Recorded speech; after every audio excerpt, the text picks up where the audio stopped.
Kapoor. Mr. Kapoor is founder director of Alternative Futures, a citizen initiative dedicated to futuristic projects. He has widely published on the interface of science, technology, and society. He has also worked on sustainable development.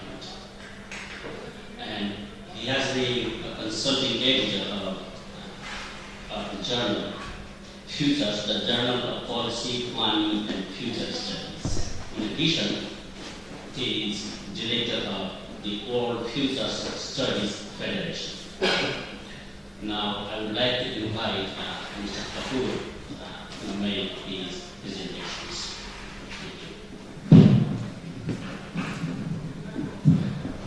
Thank you so much. This is a small group, and small is beautiful, as you can see in the book. Sometimes when I talk to people who grown up in the 90s, in the last decade, even 80s, I'm not sure if sometimes I will book of E.F. Schumacher, Small is Beautiful, it draws a blank. But anyway, I hope you're all familiar with that landmark book by E.F. Schumacher. That's very relevant to this whole futures discourse. I will be talking about futures, and it so happens it's also been a very personal journey for me. It's a field, it's a new field, interdisciplinary field in the making, and something with which I have been associated at least from 1994. So I will also be tracing my own personal journey along with how the futures field has grown, and trying to introduce you to what it means. I think it will be a good idea with a very small group to also get an idea. I know that you're all sociology students from different parts of South Asia, and we have some faculty members here. It will be a good idea to have a quick run of introductions, and also if you want to comment on what you think this is about, what is this new feature, you can. Please. Maybe we can start from... Okay, I'll just introduce myself. So, my name is Ankur. I'm assistant professor here from sociology, and I'm interested in the post-migration society. Post-migration? Yes. Most of my work is about migration. My name is Diana, and I'm also assistant professor of anthropology. And last semester, I taught a class at SPA, a co-taught class on regional futures. So I'm very curious to see. Sridhar. Yeah. Have you lectured in that? He just called me today morning for the next year. So I'm very curious to see. Okay, yes. So good curiosity is very good, very well. Thank you.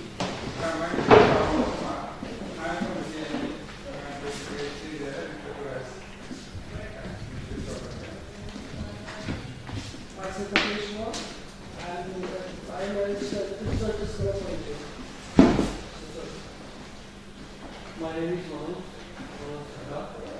I'm in Nepal. I speak from English before And let me see a bit louder volume since you can have the benefit of a mic. Thank you. Manu Sakar from Nepal. I studied cognitive engineering sociology here. I think it is about something about community initiative development in sustainable way.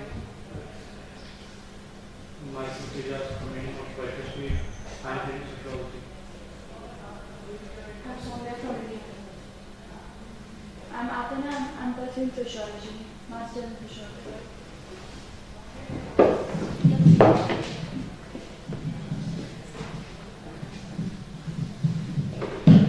I'm Hitendra Nagaraj, Bangladesh. I completed my graduation from Jawaharlal University, Dhaka.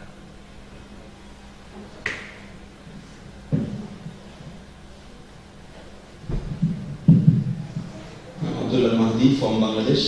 My graduation was in international relations. Now I'm studying sociology. Hello sir, I'm Aman from Lucknow, and I'm student of history in my graduation. And now I'm doing sociology just for my motorcycle more better. Okay. Hello sir, my name is Sunam Thapa. I'm from Nepal. I'm sitting here student here at Sarojini University. Hello everyone, I'm Arpana from India and I did my graduation from economics and I'm pursuing sociology in South University in my second year.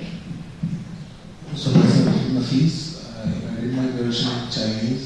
Now I'm pursuing here my master's in sociology, and I am very curious about this because I am working on my dissertation on the commodification of emotions. So I really became interested in how the contemporary time is changing and what will happen in future. Thanks.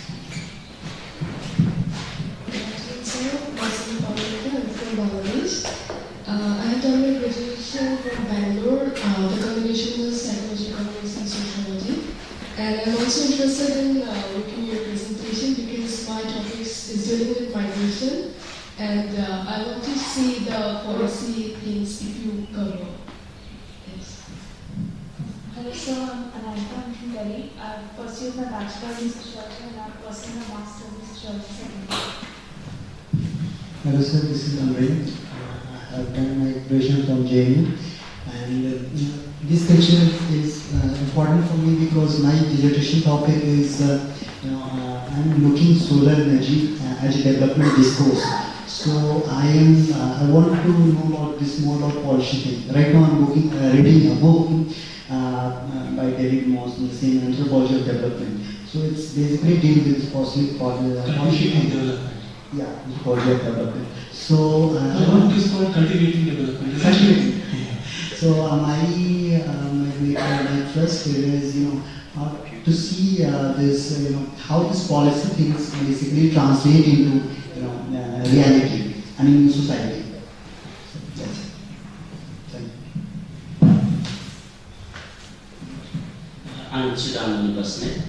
I'm an assistant professor in the Department of Sociology. My interest broadly in political sociology. So at some point in my life, I fancied becoming an astrologer. So future studies is naturally very exciting topic. Thank you. Thank you so much. So that's a great note on which from which begin on. I thank you all for being here this afternoon. This is a pleasant afternoon. I hope it's not going to be sleepy. So I think this topic is a new area and very interesting, especially from some of the things that some of the students have said in terms of the policy implications and all they're interested in. So let me say that this is a field which has been in the making for a few decades now, and it's interesting that it's been more of a intuitive for me. It's been more of an intuitive coming into the field because there are people now who have had formal training in master's courses in future studies for a few decades. Courses have been happening since the 70s. They started in the late 60s. And in India, one does not find much in the higher education sector that is focused in terms of something called future studies. In fact, there are 2 or 3 universities which started with that kind of a course, and some universities which still have it. The University of Madurai has something like it. The University of Kerala has something like it. And at some point, the University of Indore had a program on technology and society. But it's not really sort of taken off as a field in India. Globally, it's growing a lot, but in India, it has not. And interestingly, in the Kerala University, in the Department of the Faculty of the Department of Future Studies, the only real course they offer is on tourism studies. So that's also a comment on how terminologies and things can be distorted. But anyway, I understand there are students there doing MPhil and PhD courses, and perhaps they are more focused on really future studies topics rather than just something like that. So, for me, as I said, why I'm emphasizing my own involvement is that in '94, I was working in Rokayan, and that was if you're familiar with Rajni Kothari's theory of the non-party political process. I mean, again, it used to be talked of more in the 90s, and this statement seems to have, there's more talk of civil society these days. But nobody now really talks of uses that phrase in terms of non-party political process. But there were high hopes from NGOs and civil society movements during that time. And this was a program of CSDS, which then became an independent organization. And I started with attending a course for young people in Philippines, a short course, a week-long course, supported by UNESCO and organized by the World Future Studies Federation. And that's how my involvement in Future Studies began. And then I was invited to join the World Future Studies Federation. And the role of some scholars at CSDS in India in the future studies field is important. Because this particular organization, which I now coordinate as director of the World Future Studies Federation, it started off in 1967. A lot of action in the futures field took place in the 60s. I'm going to be historical with how I talk about this because that will give a good scheme, only a few decades in the making. So it will be a good way to introduce how the field has grown. In 67, again, some of you may have heard of Johan Galtung. He's an international peace researcher, Norwegian, very old now, but he was very important in the very important work he did in the decades of the 70s and the 80s and so on. In 67, he had a meeting with other scholars. He and other scholars had meetings to consider the formation of this federation. And by 1973, in Paris, the World Future Studies Federation was formed. And Rajni Kothari and Ashish Nandi from CSDS had a role in those meetings, right from the late 60s and early 70s. So we had a link with future studies right from the beginning. And I must say, if any of you are familiar with the journal Alternatives, which is co-published by CSDS, and Dhirubhai Sheth is one of the editors, also is one of the journals which counts in the futures field. But again, journals don't sell too much in India. But it's one of the journals which I believe still comes out. So after that brief introduction in terms of how the Indian involvement was there and how it began in this field, I will just come to a more formal introduction to the field. So it's a new field of inquiry. There's a lot of debate on what to call, in the social sciences there are a lot of terminology topics. So a whole range of names are used. It's called future studies, it's called futures research, it's called futurism, it's called futurology, it's called foresight, in French it's called perspective, and so on. But the two most common terms that are used are future studies and futures research. And I want to emphasize the S there in futures. And that's why I also want to mention, I mentioned to Dave when he got in touch with me that this is the title I want, because the whole question of plural futures and plurality is emphasized very strongly in futures. And that's why in the earlier title that was mentioned, an alternative way of doing science, future studies and all, I was not too happy with that. But somehow that was what was mentioned in the invitation. So the S there in terms of the plurality is very important. Even in the World Futures Studies Federation, we emphasize the S. The other thing I want to say is that a lot of quotes and things here I have taken from Wendell Bell, who is a sociologist, professor emeritus at Yale University in the US, who's written these two books called The Foundations of Future Studies, tracing the whole discipline. These are excellent set of two books. And in India, as I mentioned to you before, we do not have much literature available, so basically I was able to get hold of these books and I discovered this was the second edition, was brought out in 2003. What are the material I have here, technology origin is from there, because he articulates and summarizes a lot of what has been happening in the field. There are a whole lot of other books. The number of books and articles on futures is huge. It's estimated, for instance, that in the 3 decades between 70 and 2000, there were 17,000 books and journal articles in the field of future studies. So it's not a very small field too. So in terms of the purposes, I mean, at one level, it's a continuation of an age-old quest to understand what the good life is and what are the right values and norms for the good in the society. The second point, we see discover or invent, examine, evaluate, propose possible, probable, and preferable futures. Because futurists do work on all these aspects. What is the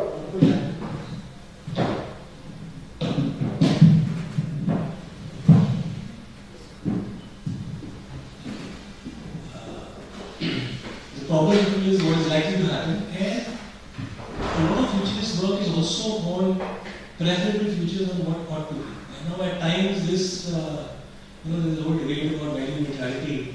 In my time when I studied sociology, there used to be a lot of this debate about whether the social sciences are value neutral. In the future studies, and those debates still take place a lot, even in the field of futures. But largely, because a lot of people in this field are motivated by the threats as they are seen in the next few years, whether they relate to the environment, whether they relate to nuclear war, whether they relate to there is, for instance, a special issue of futures of human extinction scenarios.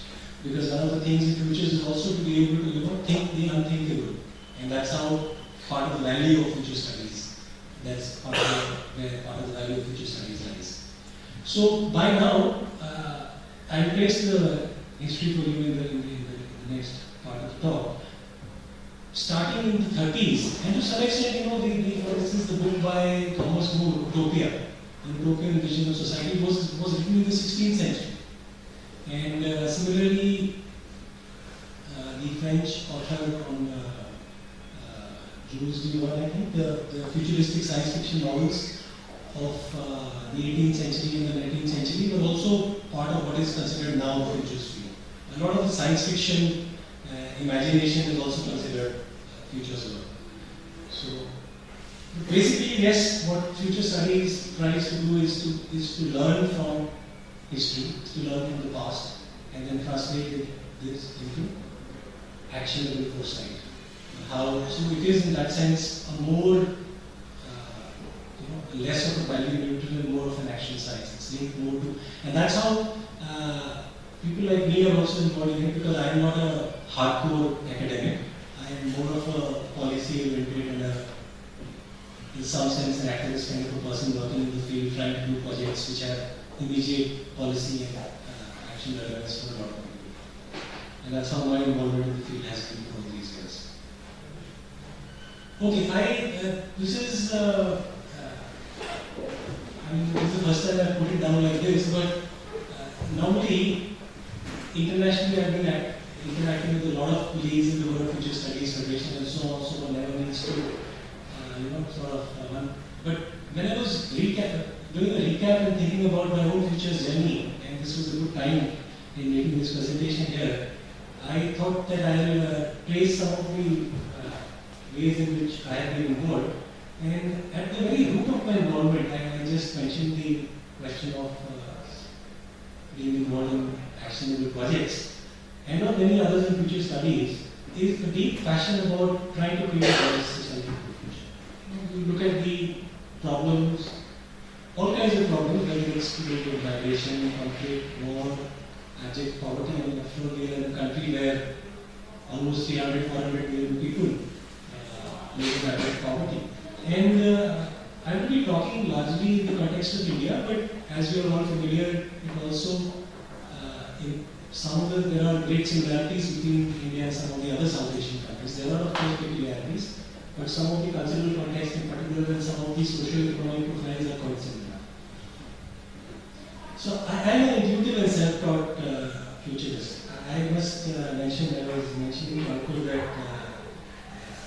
to somebody. IITA has, I explored different libraries and discovered there's very little material on social studies in India.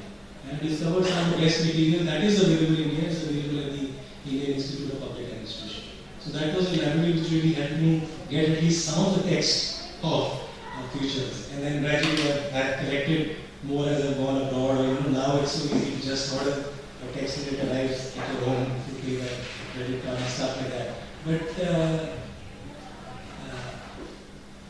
so since '94 I've seen it, because since 2001 I was on the WFSL board, since 2008 I have been the director, and since 2003 I have been the consulting editor of Futures. I have really seen the field has matured it was maturing in the 90s. And that's how I've seen the field really grow in front of me. Now in 97 I wrote one of my first major papers in Futures. It was called the Techno-Programming of the Futures of Communication. It's a very substantial paper. And that's in a sense marked my, beyond joining the organization, it marked my, the beginning of, in sense of my journey as a futures. Then in 2000 I set up with other friends Alternative Futures. And the whole concept, we decided on this name, and I must mention to you what we mean by that. People keep asking us. We consider 4 key principles of the alternative future towards which we want to strive. And these 4 principles are ecological sustainability, social justice, cultural pluralism, and spirituality. So that's the future we have in mind, and our endeavors in various projects is to work towards that kind of a future. And the other thing is that we set this group up because right from college days in the 80s and the 90s, I was sick of hearing the development critique. And even today you can hear the development critique. So beyond a point, it started reminding me of Rahul Gandhi's speeches. He always used to say, "Hame dekhna hai, hum dekhenge." So, in the development critique also can, beyond a point, you want to move beyond critique and to what are the alternatives, what are the options, where do you go from there? And for instance, I was involved with friends, or my friends were involved in the Narmada Bachao Andolon, which was very significant and it led World Bank to introduce social audit and things like that. And I always used to tell them that if you oppose the project, yes, but you also come up with an alternative.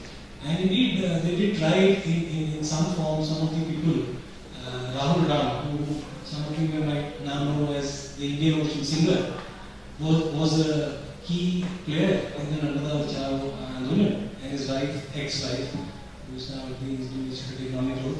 And they brought out a booklet called Alternative to the Sardar Sarovar Dam.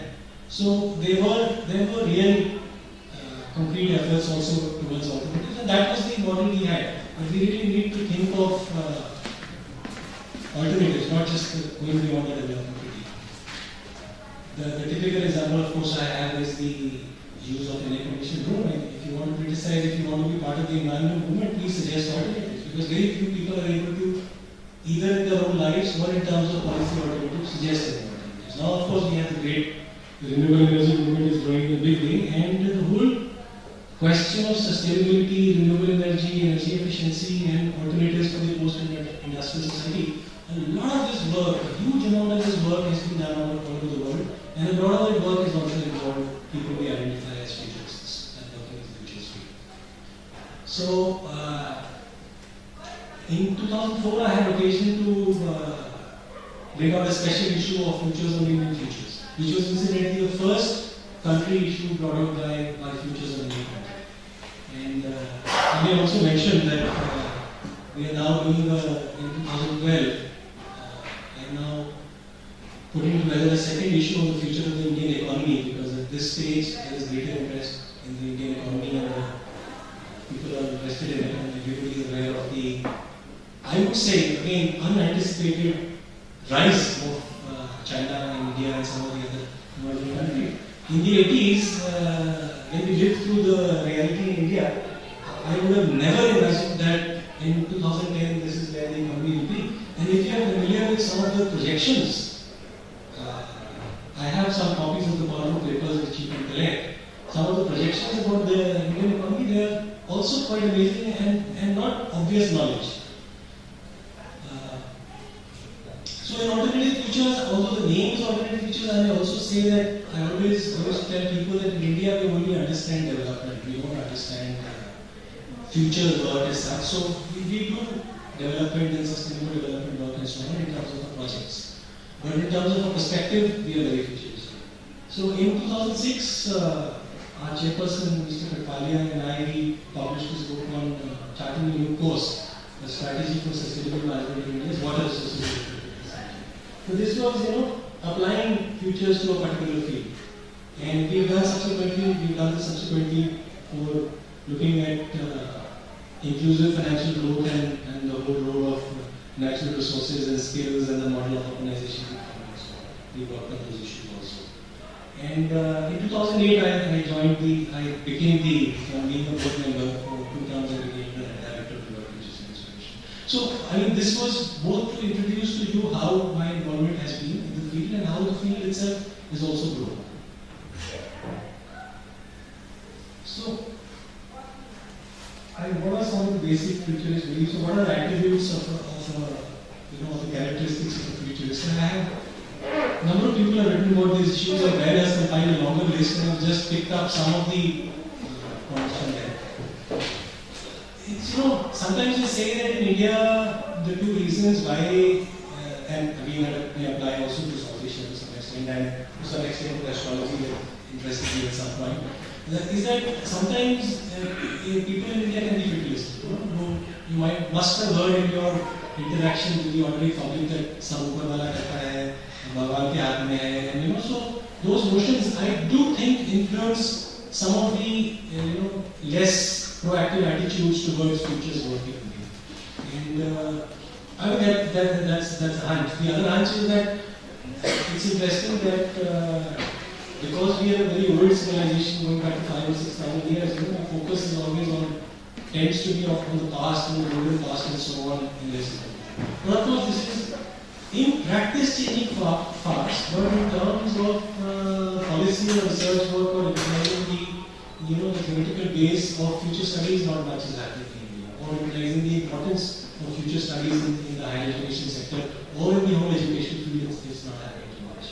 So, futurists have faith in the use of knowledge in policy formulation and implementation.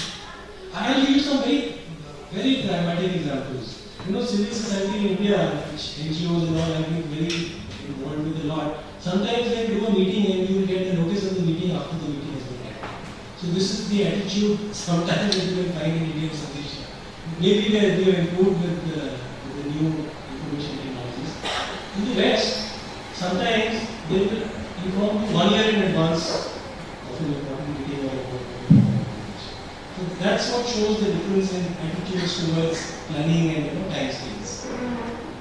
It's just an interesting comment. It's a side comment. So there's a shared set of assumptions. There are a number of assumptions, including the reversibility of time. At this point, there are no future facts, but there are justified conjectures. See, there is a whole debate on whether future studies is more of a science or it's an art. And most scholars tend to think that it is both. Because there are, in future studies, there are a large number of facts, the images that people have of the future, the beliefs they have of the future. Of course, what has happened in the past are definitely facts and there are extrapolations and so on that are done. But even in terms of very factual, recent conjectures on what is going to happen.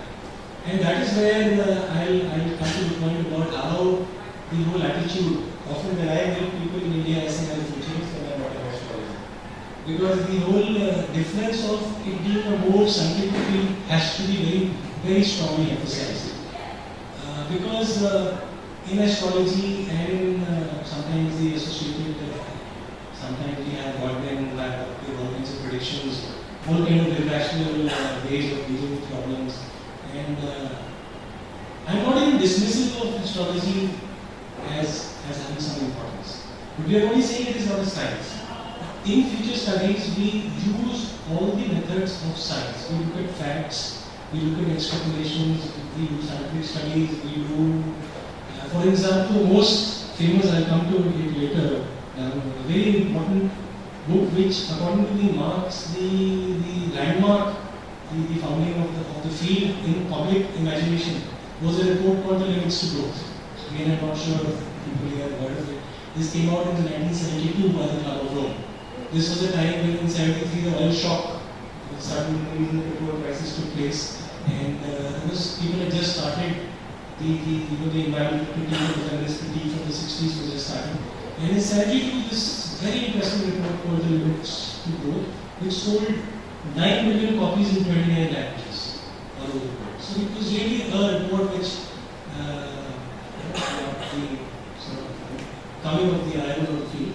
And this used computer simulations and modeling. It was entirely based on computer simulations. And there have been a lot of revisions and critiques and replies from that debate, the limits of the debate. And so you can see some of the other assumptions that I mentioned. There are shared methods. There's a separate slide I have on some of the methods that are used. Now, it is one of the things that really marks this field, which is really a transdisciplinary field. So you can have a futures meeting in which you have physicists and mathematicians and social scientists and educationists and artists all together. And most of these people have a very holistic perspective towards the future and a very strong concern with the social implications of scientific and technological change. And that's where, interestingly, it needs to be stated that the link of sociology as such with the whole future field is very, very strong. When I come to the history and origins and mention to you some of the people who have been working in this field, you realize that a lot of people who come from a background in sociology. I mentioned this gentleman who has written the Foundations of Future Studies book. He has been a practicing sociologist on the faculty of Yale for decades. And in 1971, he wrote a book with some of his colleagues called The Sociology of the Future. That was one of the first books which he cited that. The courses by that name started in, I think, Alvin Toffler did the first course called The Sociology of the Future in 1966 at New School of Social Research in New York. So it's a field very strongly related to sociology and the whole social sciences field. And even when the physicists and the chemists and the natural scientists come into the field, because the assumptions and beliefs and the images of the future are social facts, and how these influence people's perceptions and people's behavior towards the future are social facts. So that's why social sciences are very strongly in center. Some of the concepts that are used in the field of future studies, future shock was popularized by Alvin Toffler's book by that name. Alternative futures is again emphasizes the plurality. I've talked about possible, probable, and preferable futures. Post-industrial society is a term, I don't know again. Have you heard of this book by Daniel Bell? How many of you heard of here have heard of this book? Called Post-Industrial Society by Daniel Bell. You have. Okay, so good. So, I mean, in the sense that when I was doing sociology in the early 80s and mid 80s, this was quite an important book. And this book has come out of Daniel Bell, was one of the sociologists who has been a futurist. And in the US, there has been a tradition right from the 30s, again from the slides down I mentioned those details, of setting up commissions. This was a commission set up by the US Academy of Arts and Sciences, and Daniel Bell was the chair of this commission. It was in the 60s, mid-60s, and out of that came a number of books, including Daniel Bell's Post-Industrial Society. And now Post-Industrial Society is one of the key concepts because the whole West, after facing along with the environmental critique of the 80s and so on, after facing the perils and the problems of the Industrial Society, they all take the whole notion of Post-Industrial Society for granted. It's not so much the case in emerging nations and developing nations like India and so on. In the West, this is one of those futures. Sustainable development is such a term which is used to define being happy and becoming efficient. Self-altering prophecy is also one of the things that is discussed in the social sciences. Trends, social trends. One of the books after Toffler and all, which also became, there are some books which we say fall in the category of the pop futures. They became very popular. So one such book was called Megatrends, and then Megatrends 2 by John Naisbitt. By serious scholars, these works are criticized, but these were very important in the whole popularization of the future field. And then scenarios and visions of the future. And I think this, I put them in a separate color because scenarios and visions of the future are really very central and critical to the whole future field. The different methods also often culminate in different scenarios. And I mentioned to you my paper in 97, and there I had done 2 scenarios of the world in 2000, 2 alternative scenarios.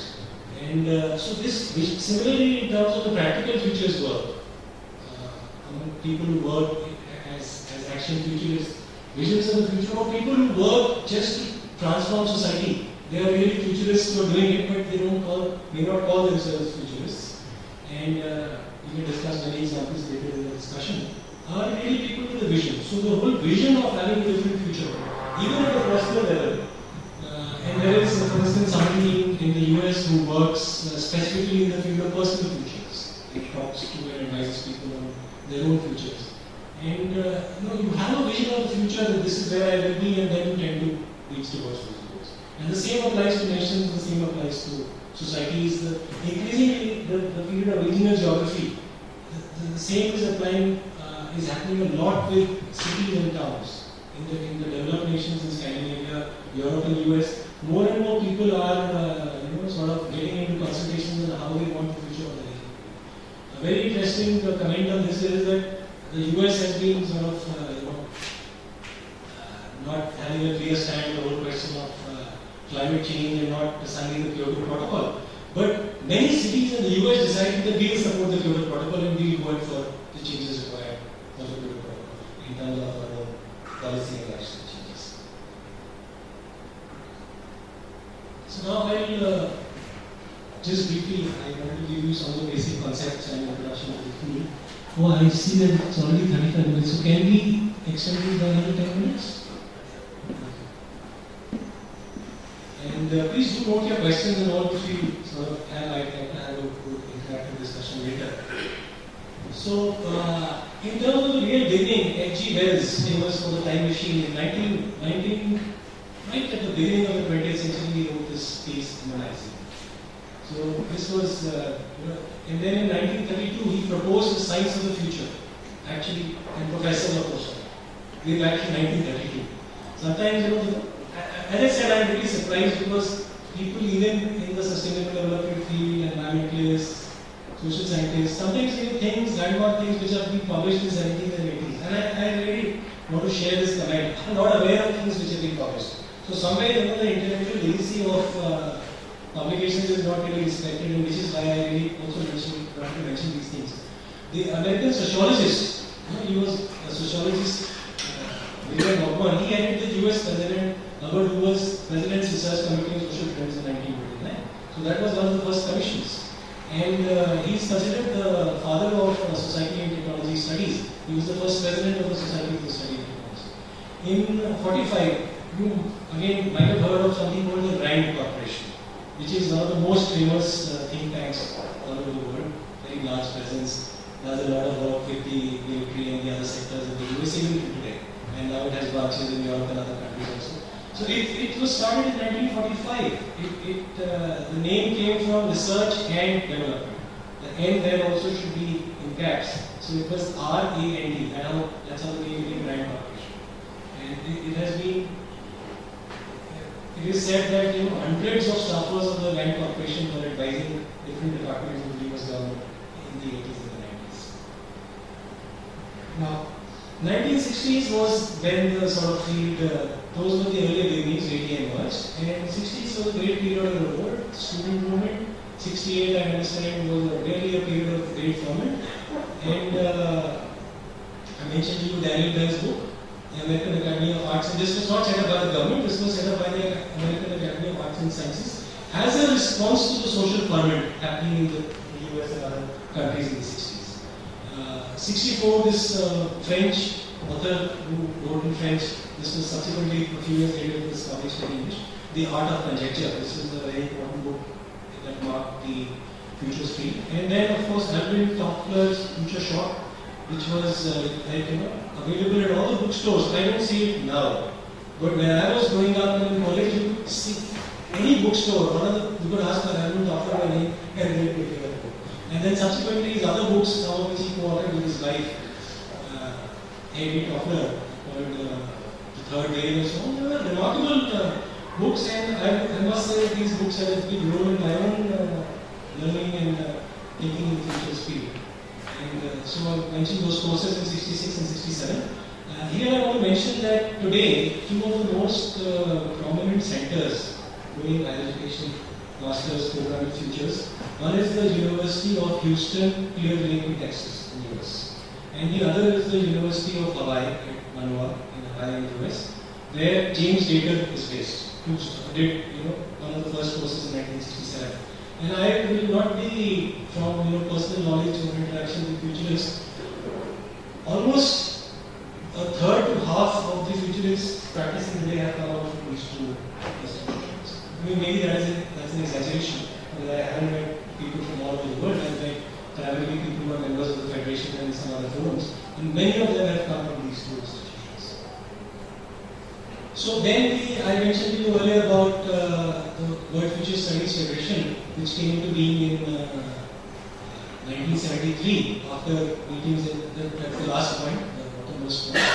And then the Club of Rome, which was Club of Rome and the Limits to Growth. These were really the most important things which brought futures into the public perception.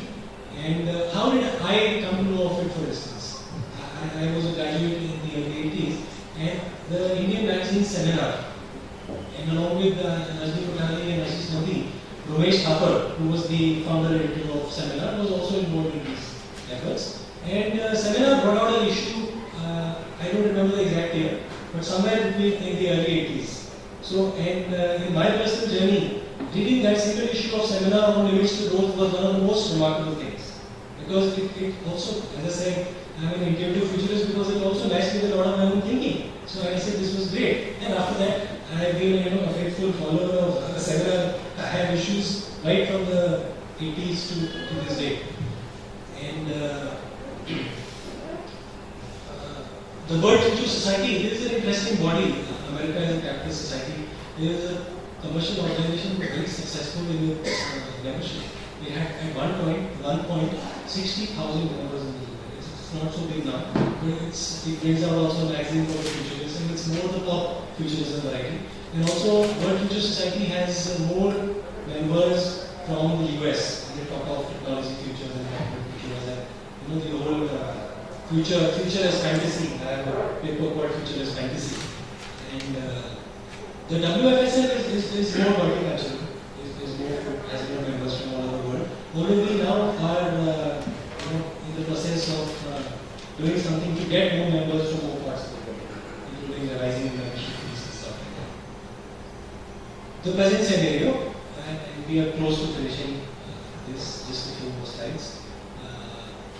There are some universities, about 2,000 universities, which have full-fledged master's courses. And they are all over the world. They are in Europe, they are in South Africa, they are in the US.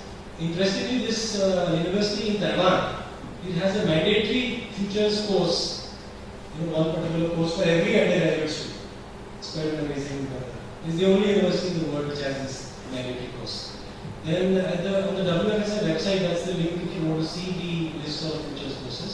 And then there are other colleges and universities which don't have full-fledged master's courses, but as an individual paper or course within different master's program in political science or economics. Not only business administration departments have these courses. And more are trying to set up these courses. There are hundreds of future studies, hundreds, maybe 400, 500, 600, because small and big consultancy organizations and some of the bigger well-known think tanks. And another thing is, a lot of the futures work is done in-house by a number of corporations and companies. Motorola has a big department, and a lot of the other corporations have big departments, and their work is not always shared in public. So there's a lot of futures projection and process work that is being done. The Millennium Project in the USA has been working now for, started in the mid-90s, I think, and we were also associated with their rivals for some time. And they have something called the State of the Future Index. They bring out annually a State of the Future report which is one of the more prominent publications which comes out every year. There is now also set up more recently about sometime in the last decade, maybe about 10 years ago, the Association of Professional Futurists. The European Foresight platform was just brought over as a project for the company to start from. The European Union funded a huge program under which more than 300 studies of futures, different sectors, whether it's nanotechnology, whether it's a particular industry in a particular country, or whether it's a particular country. A lot of these future studies have been done and shared. And we have also shared one or two of our studies recently became members of this platform.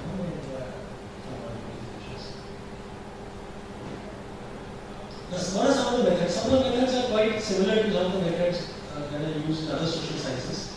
Pragmatic prediction based on correlation of variables is quite a common that is done in the other social sciences.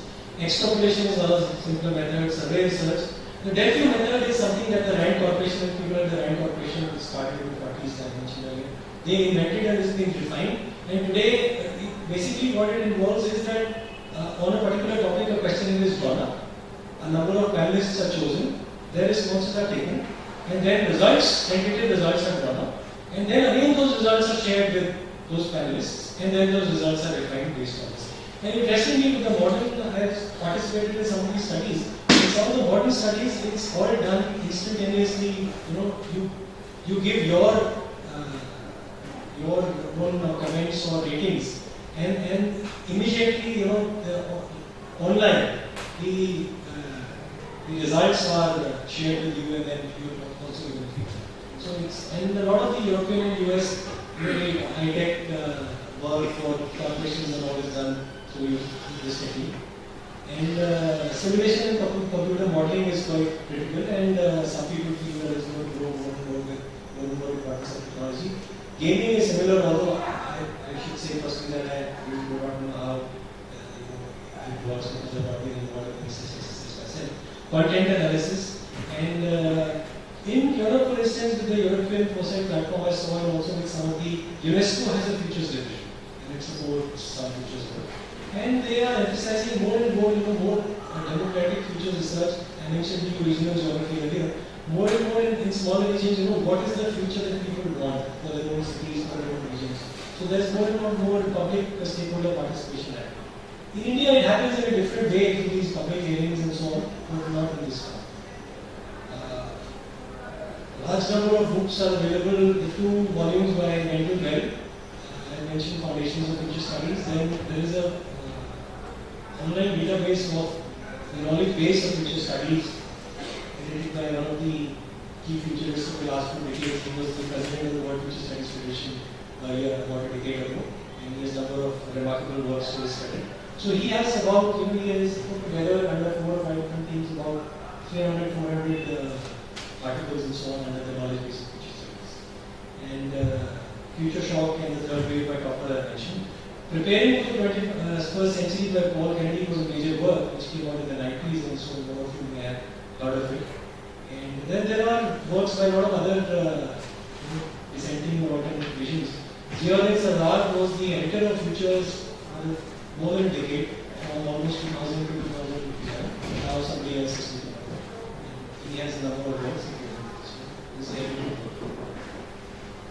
Journals. I just want you to quickly read this. The range of work that Journal Futures wants to do is quite amazing. It looks at the medium and long-term futures of cultures and societies, science and technology, economics and politics, environment and the planet, and individuals and the planet. And covering methods and practices of future studies, it seeks to examine possible and alternative futures of all human entities. So the range is quite amazing. Actually, people also say that, for instance, even in history of the other social sciences, there are specializations. In history, people can specialize in the history of different regions or different periods, ancient, medieval, modern, and so on. So the field is very broad, but there can be within that specialists specializing on specific fields.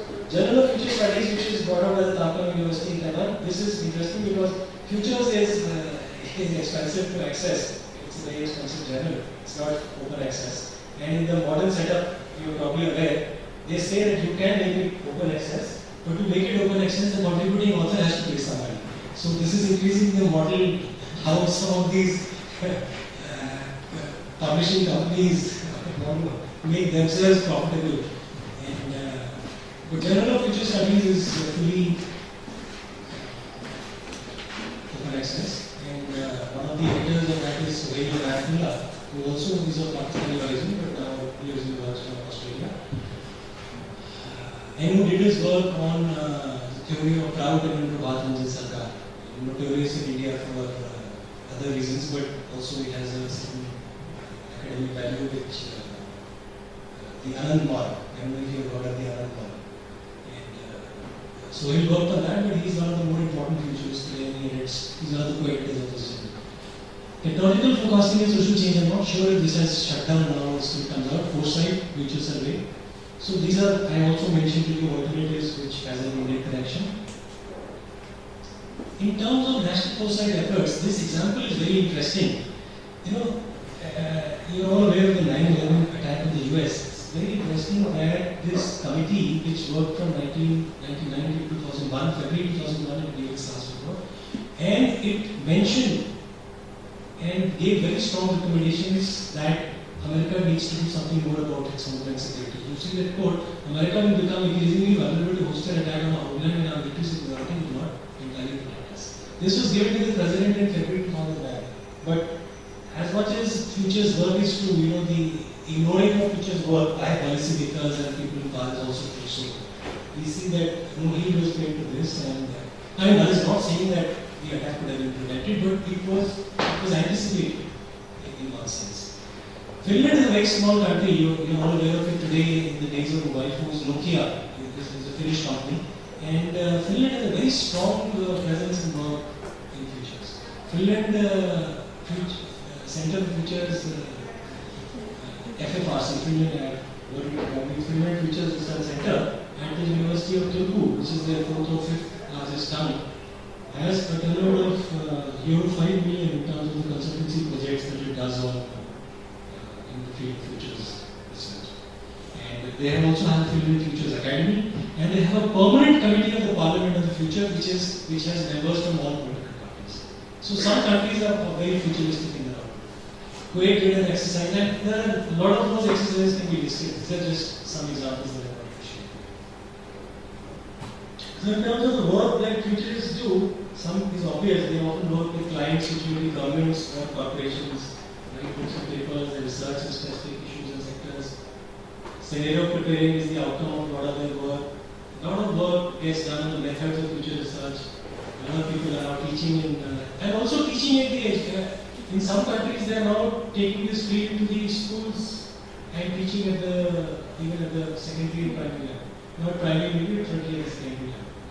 And they run part in national and international organizations and futures workshops and educate the public. Frederick Pollack, he was a Dutch futurist, and he did a lot of, in the 60s and the 70s, he did a lot of work in futures workshops with ordinary people and citizens. And it's also notable that one of the things I didn't mention in the origins, that in the 30s and 40s and 50s when it started, it was linked more to military strategies and defense work and so on.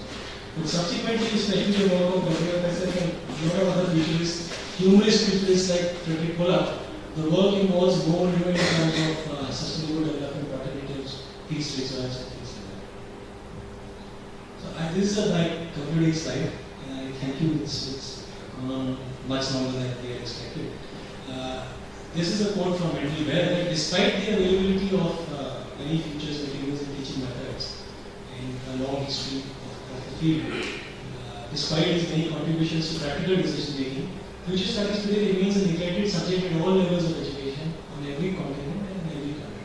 And this includes US and Europe. Because still in terms of the large number of universities that are there, very few are still doing future studies. And Ware also says that it's completely ironical that we teach history a lot, but to prepare people for the future, we are not really teaching future studies. So at some levels, it should be part of very basic education for more logical analysis, looking at the future, looking at the tools and methods available in terms of planning our own personal and social futures. So Thank you. This I leave for the discussion part. I recently made a presentation on this whole aspect of what are the forward-looking activities, economic forward-looking activities in India, and what is India doing on these, how they relate to the challenges in India facing. But we'll keep this discussion. Thank you. Thanks a lot for your. Thank you, Mr. Kapoor, for your wonderful presentation. I think we have now better grasp of what is future studies. So I was personally happy to know that some of the people whom I thought hardcore sociologists are very much into future studies. So future studies and sociology have some sort of kinship relationship. So that's definitely something to be happy about. And I also like this idea of belief, of trust in human action to change society. But we sociologists are also notorious to emphasize and highlight what we call social structure, power structure. So how they interact, I think that could be an interesting topic, and I hope that issue will come up when we discuss these issues shortly. So now the floor is open for questions and discussions. Please. So I don't know whether I'm right or wrong, but the impression I got about the future studies, these might be.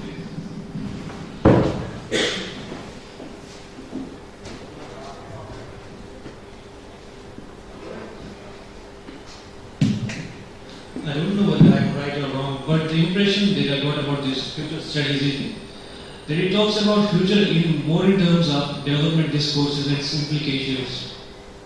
Is there any space and room for these conflict studies? Because to be a holistic discipline, it needs to take into account the holistic discourses apart from this economic discourse. And what I got from this presentation is it's more about these economic discourses. Okay, so I'm sorry that must have been my limitation or the limitation of time in trying to encapsulate a whole field for you in 45 minutes. No, it's not that it does not look at. In fact, I told you that Harman Khan, who came from RAND and one of the most, I have not mentioned number of people, there is no time in space to mention people. He did a book on nuclear war and the fallout of nuclear war in mutually assured destruction scenarios, and what will happen if 10 million or 20 million Americans die in nuclear war. So conflict studies is very much, you see, futures does not restrict any futurist or any scholar by saying that we are only going to talk of development and so on. I took those examples because in terms of sustainability and environmental concerns, a lot of that is happening in the developed countries.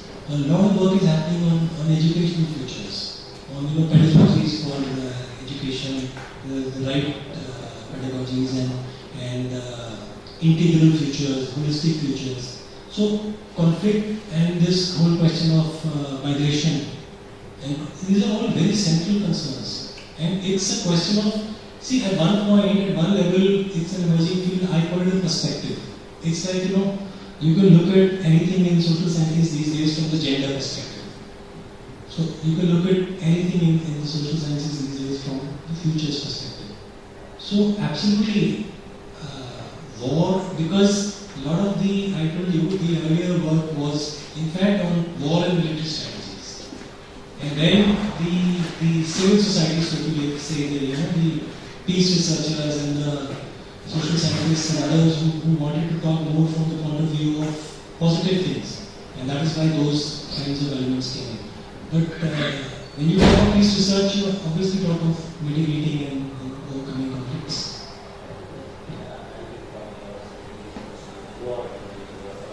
Also, yes, so a lot of futurists have done work on, and in fact, what would be interesting work would be, very practically speaking, one of the points I did not mention, I want to come on that when we talk of India and South Asia. What are some of the big questions for futures in the next 2 years, and what is the work that people in India and South Asia can do? Look at, for instance, the geopolitics of the continent. Look at the India-Pakistan conflict and so on, and come up with alternative scenarios. That is, very strongly futures work.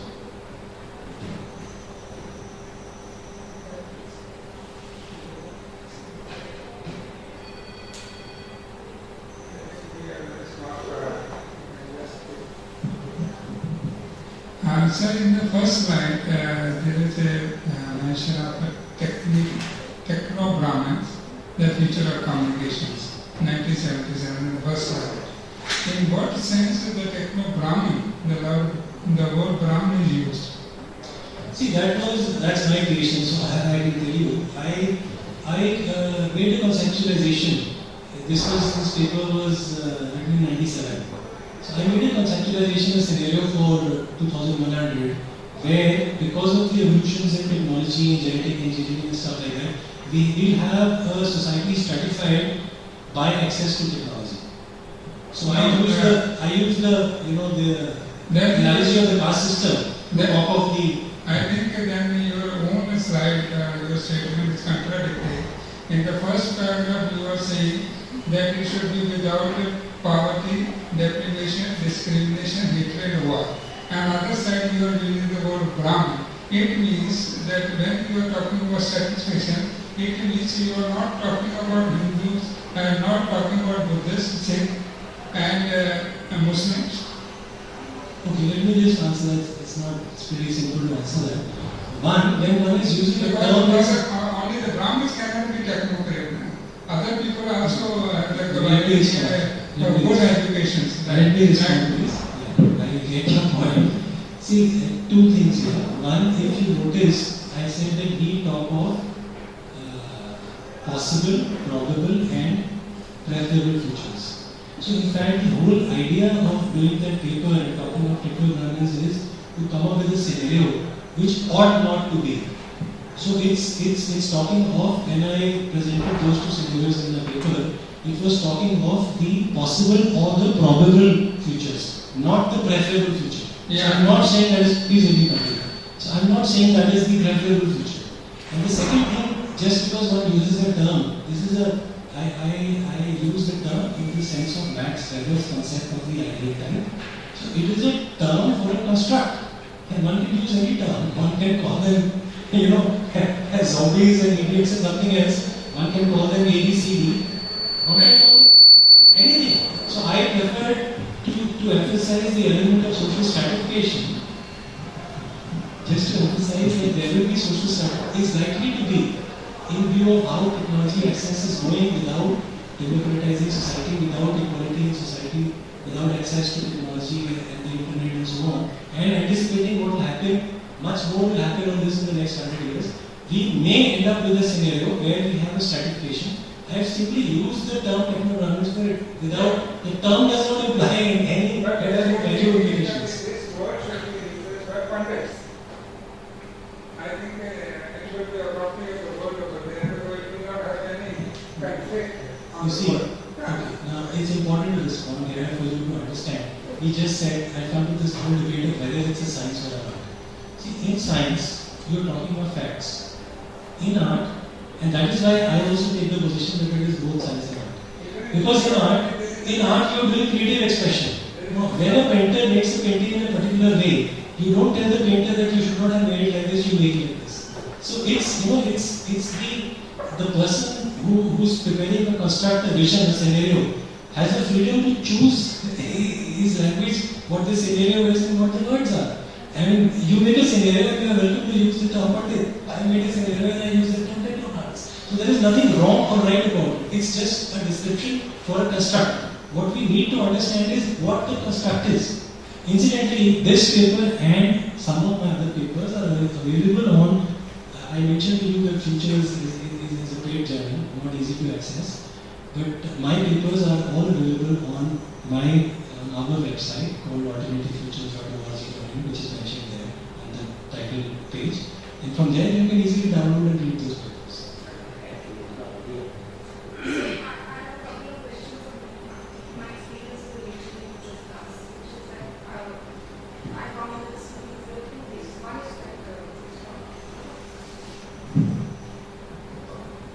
One is that I found that the students could not imagine a future which was not highly dominated by technology. So if you ask them the question, what's going to happen to the informal sector, they didn't really have this, it didn't really exist in their imagination because informality or that kind of human driven activity, they couldn't actually imagine a future with it. But at the same time, there was a peculiar situation where they couldn't imagine that anybody would have control over this technology. So no, it was highly centralized control. So it was a very kind of dystopic vision, if you ask me, where the world only consisted of machines. All labor was done by machines, and all the control over the labor was elsewhere. It was not something that they themselves thought that they would ever have. It was just too large or too big.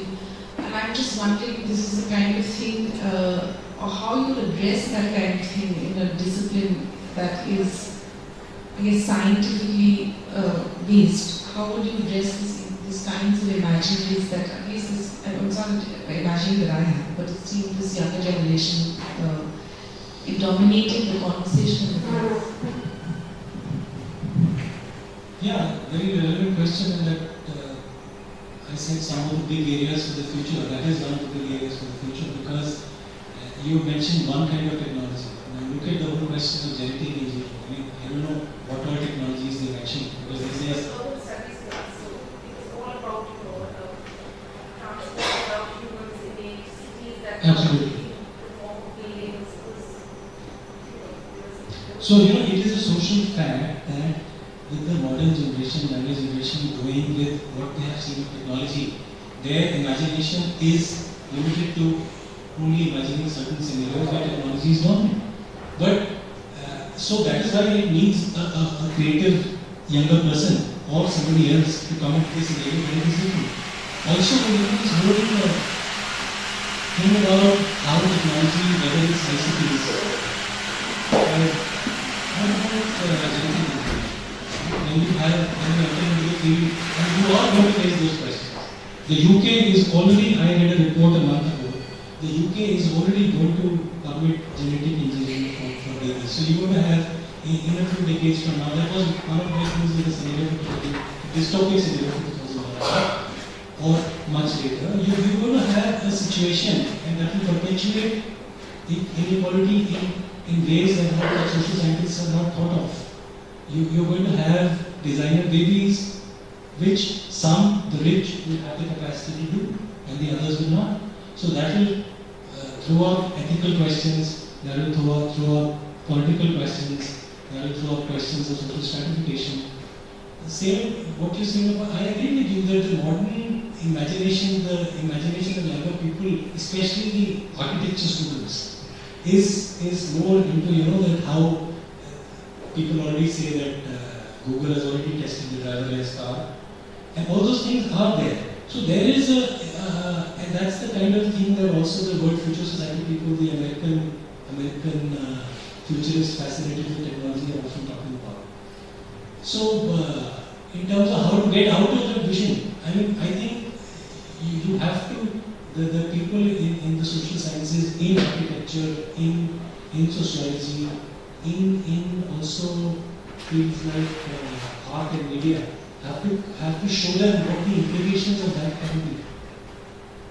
Or to some extent, the movies like The Matrix and The Matrix Reloaded are about those scenarios where everything is controlled by technologies. So once you see all the novels of Michael Crichton, Next, and other ones on how technology is going to create, is going to control human beings in such a big way. So I would say that in future studies, what you're trying to really do is hold up a mirror to society and say that, this is where you're going.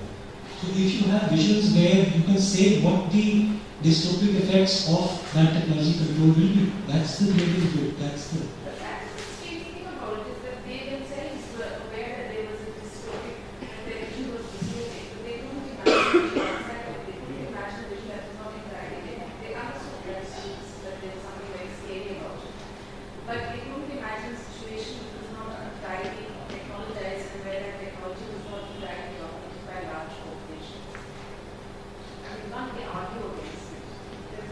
No, so I agree. That's what I'm saying. The challenge is for someone to come up with answers to those questions, or to see that how that alternative where technology is centrally controlled, technology is not going to be governed, is possible. So I can understand that architecture students will not be able. I would expect this. Like they say, one of the predictions that people in the ICTs field, they say something as big as Google is going to come up, and it's going to come up from India or South Asia or something. That's a clear prediction which has been made by a number of scholars in the field of ICTs. Now, what that is, we don't know.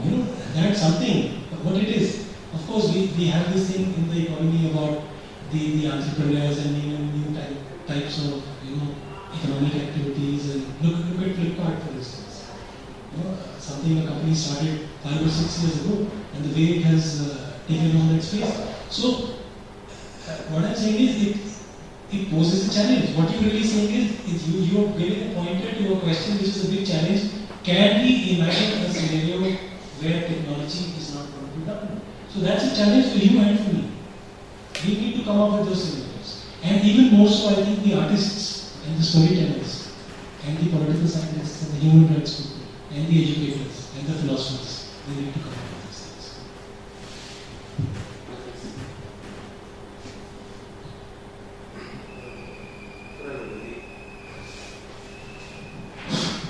The basic question here.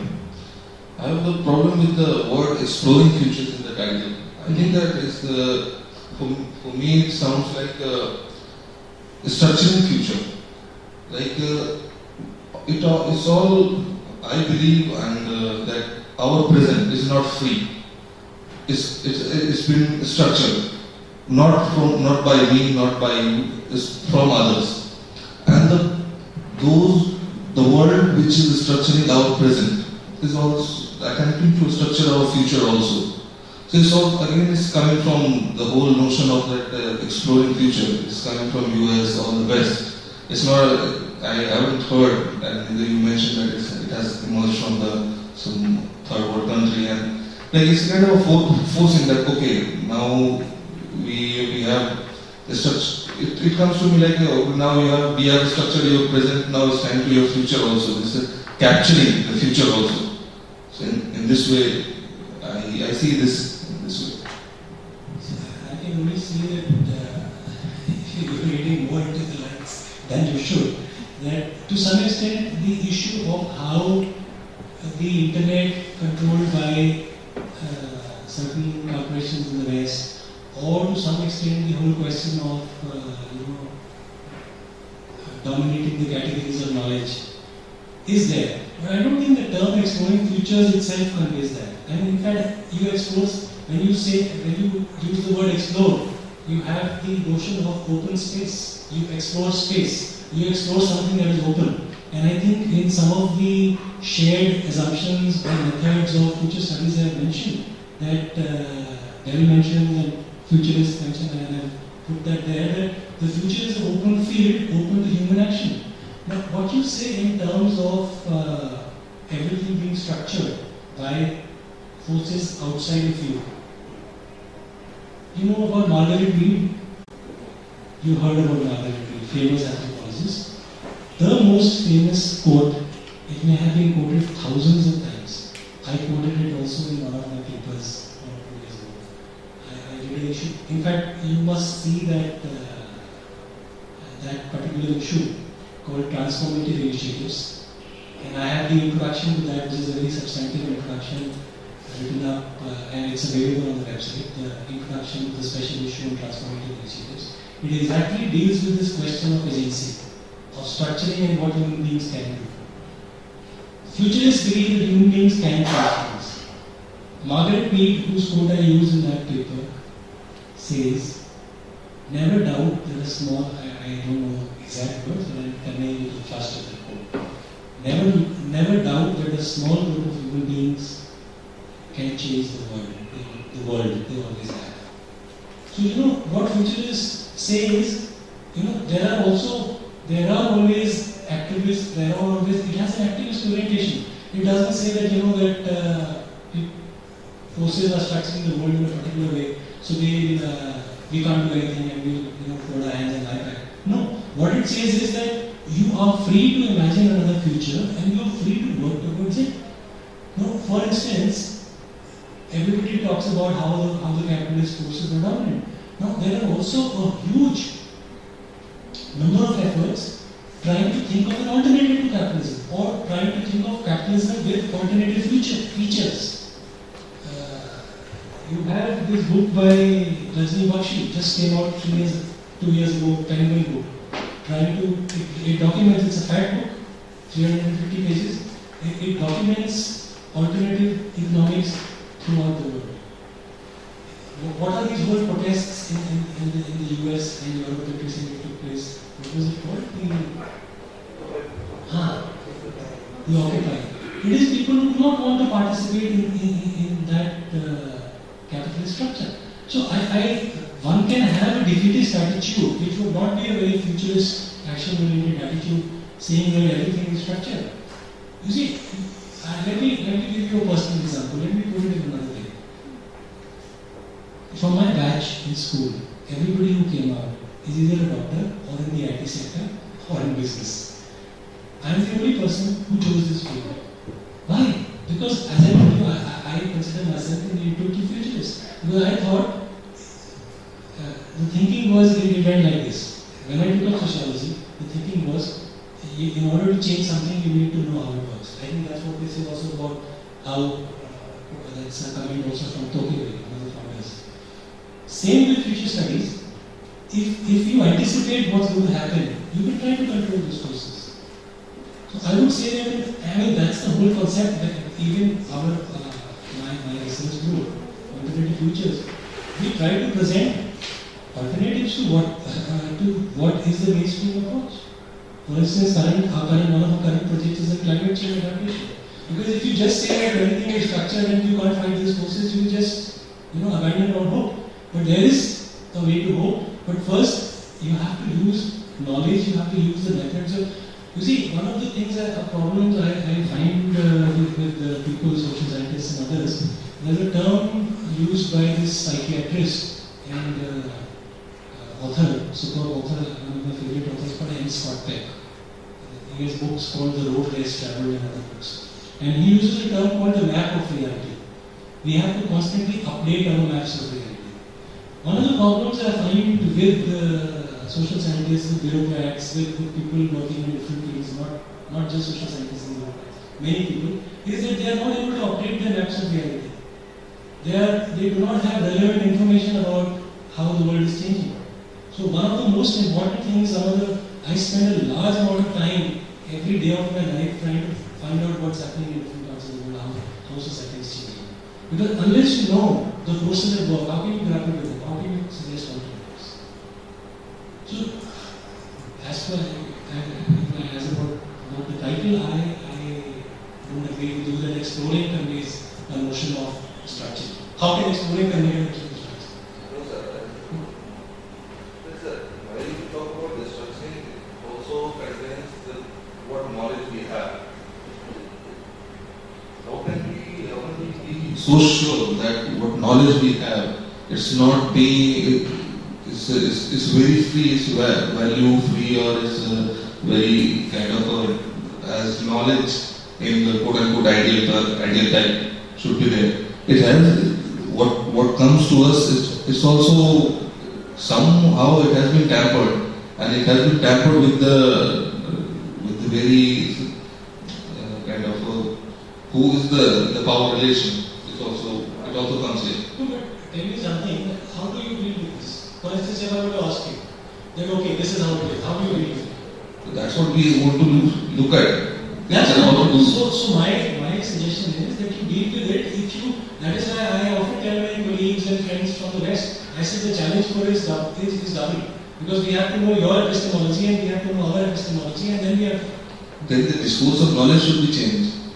Yes, it has to be changed, and that is how you see. That is the point. That my friend and this editor of now he's known as the consulting editor of Futures, Jayavardhan Sarkar, we've had these discussions that you see, in the futures field also, in a lot of the discourse, if you do not have voices from these countries, How did you come up with knowledge or categories of knowledge or ideas or notions from here?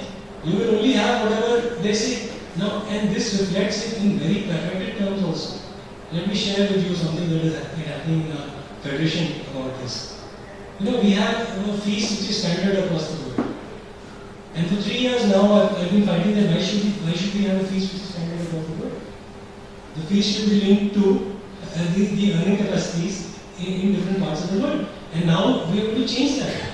So, the fact is that definitely whoever comes from whichever background, the person who comes from the West will only think from, the problems he or she is facing.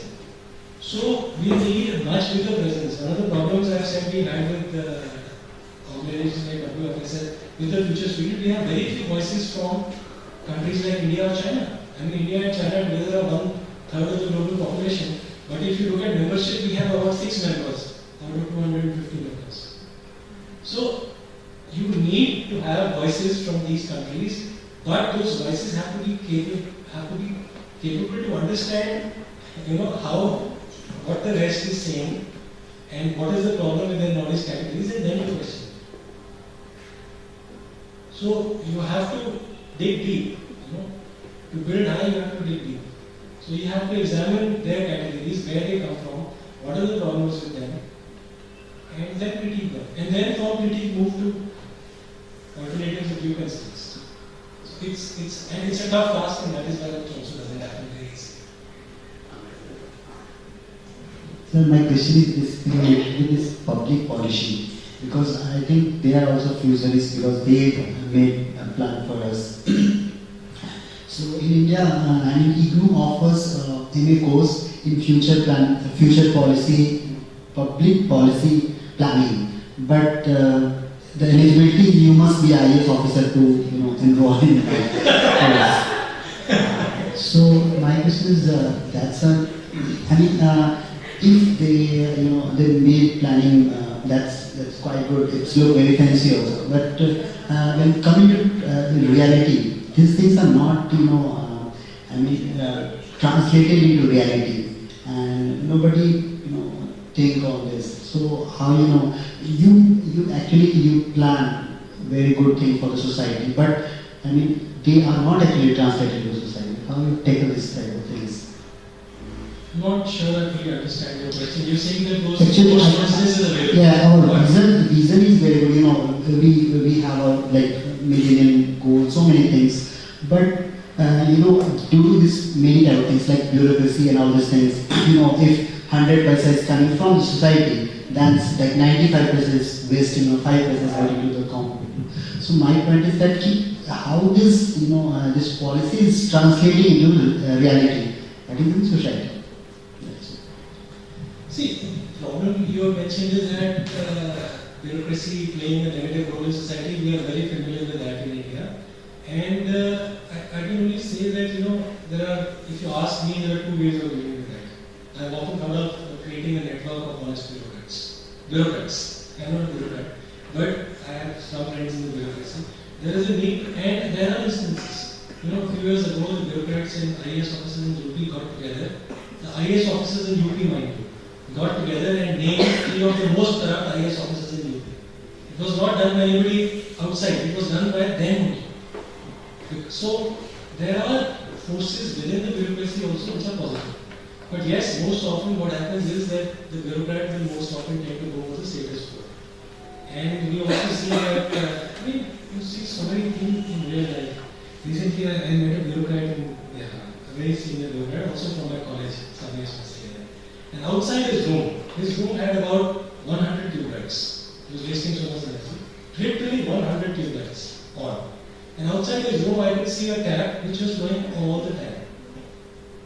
Just flowing all the time. So I asked the chowkidar there, I said, "Isko theek kyun nahi karate?" So he said, "Pata hai sir, sabko pata hai." I wanted to go back to the bureaucrat and tell him, that you talk very big things, but this bloody tap outside your room has been flowing for 3 days. You're wasting so much water.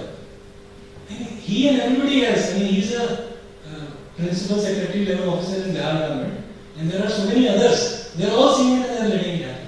So, this is about, I do not know, he's not a futurist, this guy. I definitely say that. But he's not an environmentalist. talks very great things, but as to how to deal with it, see, there are now efforts like Transparency International. There is something called best practices all over the world. Part of the social innovations and public policy innovations that there is a big field, emerging field in the future, public policy. Because people realize that just through public policy you can, and there are big debates about it, not just in India, there are big disagreements about it.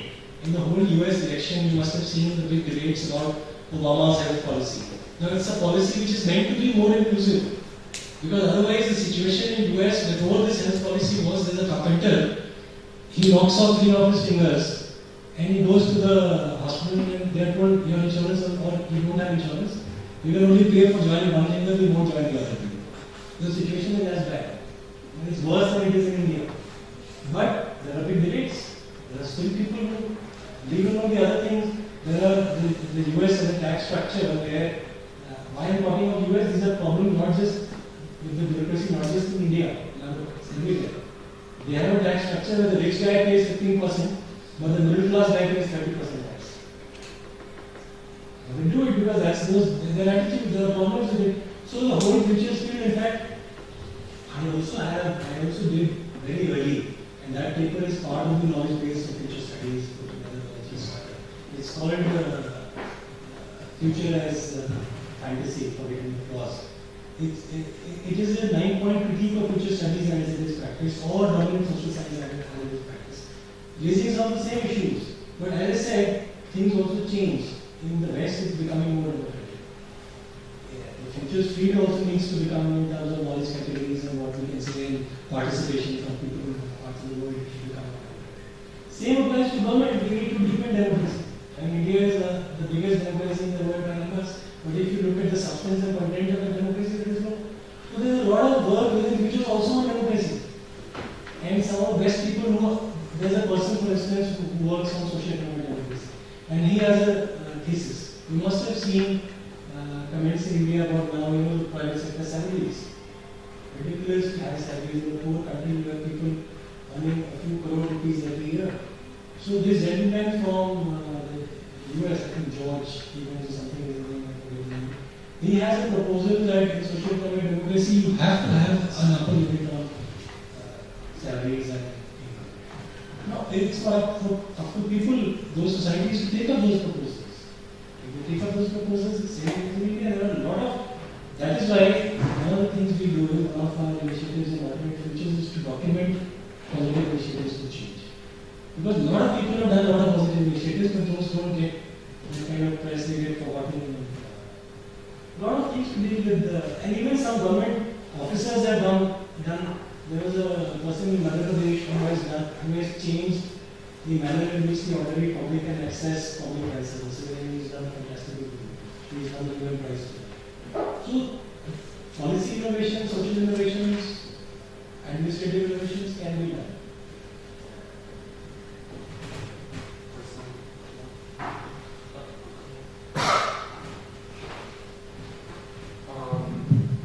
Thank you very much for your presentation and also clarifying actually to a great extent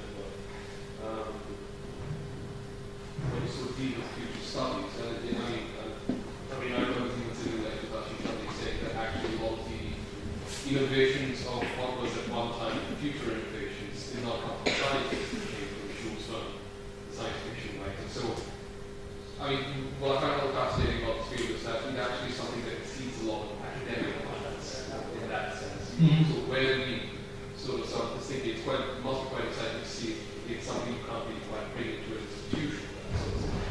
What I'm sort of interested is, nevertheless, is this notion of the future. You have future studies, but there is this notion of the future that people have in everyday life, whether we call it Bhavishyat, whatever we use it. And I'm sort of thinking, I think this is one of the first questions that came up about, say, with reference to conflict zones there. And so you have a lot of academics writing about communities hit by conflict, and one of the things they often say is that, well, one particular scholar, Yuval Titanic, does the distinction between past, present, and future as a kind of triad to understand the experience of violence. And one of the problems is the present which is the moment, the moment when violence takes place, can often rework with the past, and you can't think about the future because you're too busy surviving the present. And I think this is sort of concern that comes in at one side. Or then if I look at, say, futures in the way we see them implemented in finance, so these kind of financial instruments, which have been used for speculation, and we've seen what a wonderful job they've done initiating recession and some severe economic hardship in recent years. So there is a notion of the future that also exists in the public, in our language, in everyday usage, and in the way that a lot of the kind of cosmologies we enact in everyday life. The communities do that. And it's also tied to this idea of uncertainty and risk. And I was wondering how future studies deals with these sort of concerns. Questions of uncertainty. Uncertainty and risk in the context of everyday life. Be it in what we understand as normal life, or even in areas like conflict or financial markets, where you do think about it. See, the field has generally evolved. I'll just tell you, there are different ways because there are different practitioners. And if you understand that it's both a science and an art, which means in terms of art, people can come up with different creations and very creative ways of doing things. But in terms of how the field has generally evolved, is that chaos and complexity, and risk and uncertainty, and that also reminds me, and it's a very important point, that Eric Ulrich, Risk Society. A lot of work in sociology is being done also now on Risk Society. Postmodernism, and after that now Risk Society. And it's all coming from sociologists.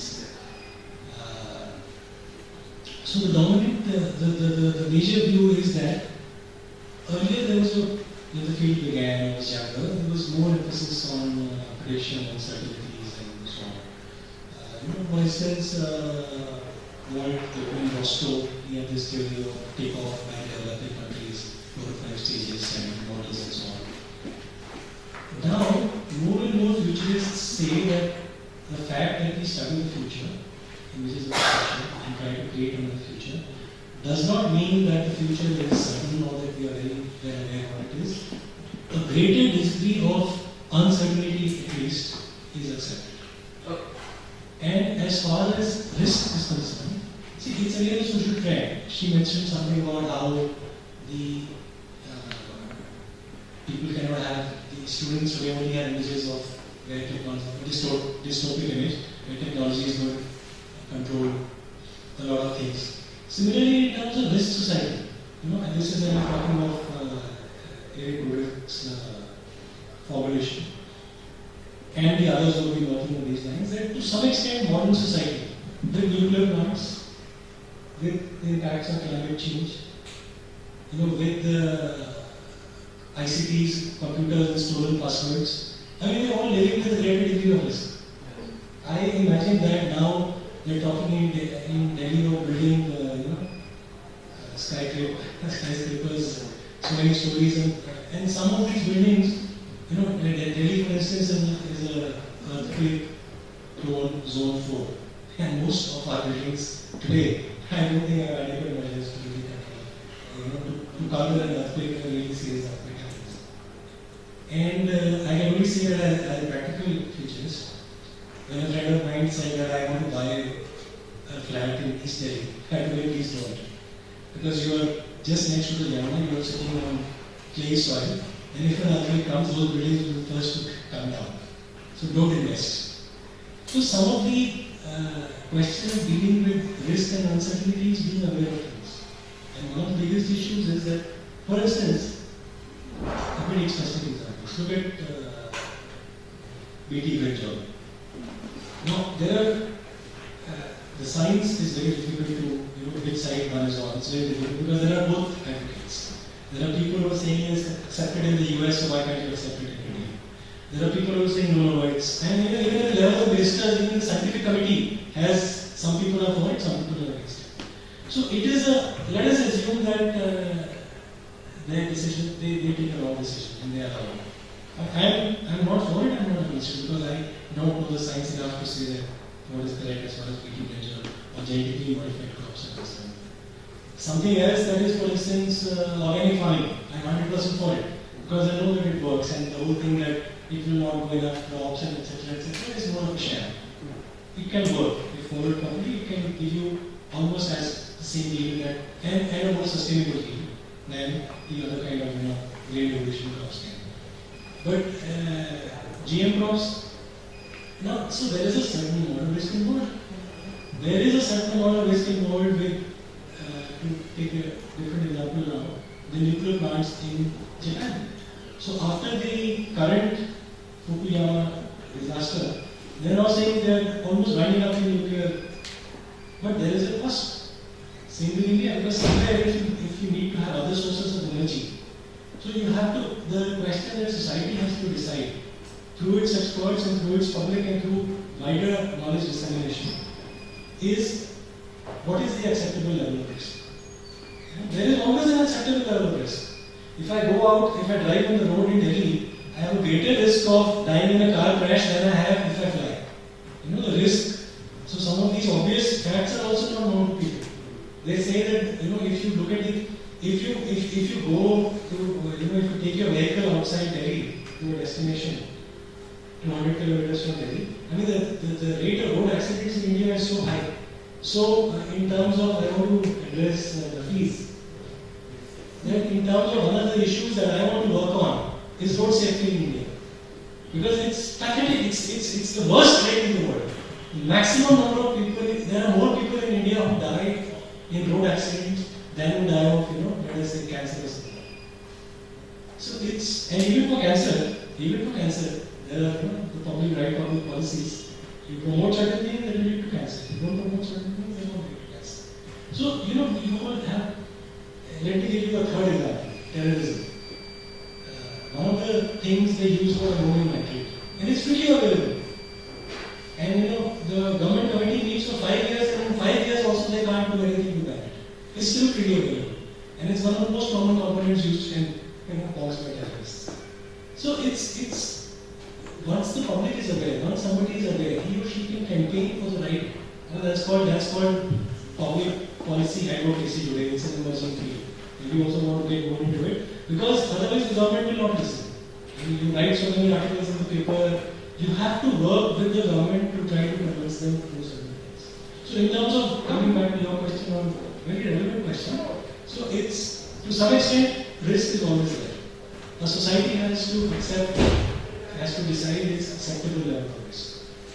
And generally speaking, futurists are now more acceptable of greater uncertainty because of more importance. And also because the way modern society functions, there is, because of so many different factors, greater uncertainty. I mean, even it's sometimes it's also created by human beings. So climate change is partly created by industrialization, more industrialization, carbon emissions, and that's partly leading to the kind of additional and more violent storms and floods as of the kind that has happened yesterday, I think Sandy, it's called in the US. So it's partly a human creation. So it all links to public policy. If my wife was commenting, she was saying probably the candidates for the US election now, after this storm, might realize a little more the importance of climate change. They take some action. So uncertainty and risk are, and not just futurists, even in the major social sciences, it has been recognized that modern society is risk society. Okay, so any question? Okay, thank you, Mr. Kapoor, for accepting our invitation and coming all the way to South Asian University. So it was a wonderful interaction and discussion. And also, I would like to thank all the participants for your rapt attention and your questions and your participation. So tea and snacks are waiting outside. So we'll have tea and snacks and maybe we'll continue this discussion. Thank you once again. Thank you so much. It was really a wonderful opportunity, and it's also notable. It's historical because this is one of the first talks of future studies in India. So you made history.